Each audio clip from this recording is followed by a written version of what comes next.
Losing a loved one is hard anytime, but imagine the pain during a pandemic.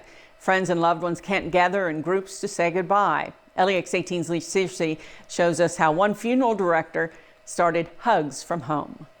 Till the end, loved ones say 77-year-old Elsie June Beckham kept a fire in her. Her feisty spirit a little dimmer due to illness, but she still shined. And just smiled all the time. Even when she was in pain, she would smile. The mother, grandmother, and great-grandmother had a big family.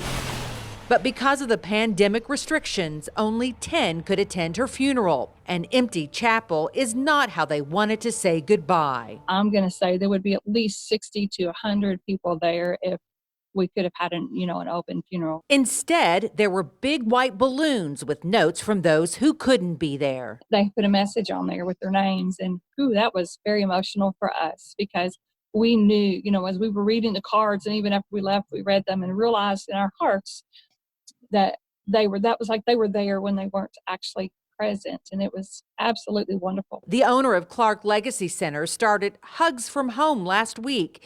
He says he had to do something. We're just thinking, what can we do to try to make it to where some people could be represented somehow, that love could be sent somehow. Clark says the messages sent online are handwritten on a card, then tied to a balloon.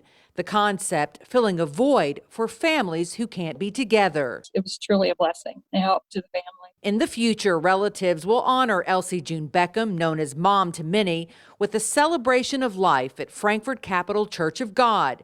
They say her funeral was still full of love. The funeral home to me wasn't just doing a job. I see so many people that's trying to make such a difficult situation greater and easier for families. In Frankfort, Lee Searcy, LEX18 News.